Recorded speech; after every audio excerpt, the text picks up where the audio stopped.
லாஸ்டா நீங்க வந்து கேட்கலாம், நான் வந்து ட்ரேடிங் பண்ணணுமா கரெக்டா இன்வெஸ்ட் பண்ணுமான்ட்டு. நான் என்ன சொல்றேன்னா, நீங்க வந்து ஃபுல்லா கரெக்டா ரிசர்ச் பண்ணுங்க.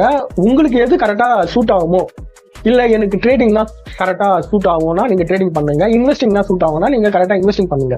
ஆனா நீங்க ட்ரேடிங் பண்ணனா அதுக்கு உங்களுக்கு டைம் அதிகம் தேவைப்படும். ஏன்னா நீங்க ஒரு நாள் ஃபுல்லா அந்த சார்ட்டே நீங்க வந்து பார்த்துட்டு இருக்கிற மாதிரி இருக்கும். இதுவே கரெக்டா இன்வெஸ்டிங்னா ஒரு கம்பெனியை எடுத்து ஃபுல்லா பட் ஃபண்டமெண்டல் அனாலிசிஸ் பண்ணி அதுக்கப்புறம் கரெக்டா இன்வெஸ்ட் பண்ணிட்டு அதுக்கப்புறம் லைட்டா அதை வாட்ச் பண்ண மட்டும் போதும்.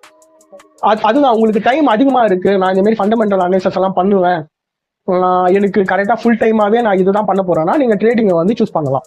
இல்ல கரெக்டா இன்வெஸ்டிங்னா நான் வந்து ட்ரேடிங் எல்லாம் டெய்லி பண்ண மாட்டேன், நான் ஒரு பணத்தை போட்டுட்டு அந்த பணம் க்ரோ வரைக்கும் வெயிட் பண்றேன் அப்படின்றவங்க கரெக்டா இன்வெஸ்டிங் பண்ணலாம். ஆனா நீங்க எது பண்ணாலும் உங்களுக்கு நல்ல நாலேஜ் வேணும். நீங்க ட்ரேடிங் பண்றனாலும் சரி, கரெக்டா இன்வெஸ்டிங் பண்றனாலும் சரி, எது இருந்தாலும் உங்களுக்கு ஷேர் மார்க்கெட்டை பத்தி அட்லீஸ்ட் பேசிக் நாலேஜாவது வேணும்.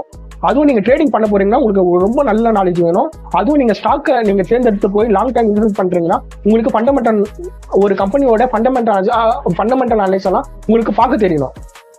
அப்படி இது உங்களுக்கு நாலேஜே இல்லாம நீங்க கரெக்டா இன்வெஸ்ட் பண்ணீங்கன்னா ரெண்டுமே ரிஸ்க் தான்.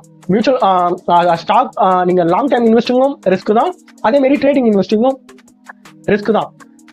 அந்த மாதிரி உங்களுக்கு ஷேர் மார்க்கெட் பத்தி எந்த நாலேஜும் இல்லைன்னா நீங்க இது ரெண்டுக்கும் எடுத்துட்டு கரெக்டா ஒரு நிஃப்டி 50 மாரி மியூச்சுவல் ஃபண்டை தேர்ந்தெடுத்து நீங்க அதுல வந்து கரெக்டா இன்வெஸ்டிங் வந்து நீங்க பண்ணலாம்.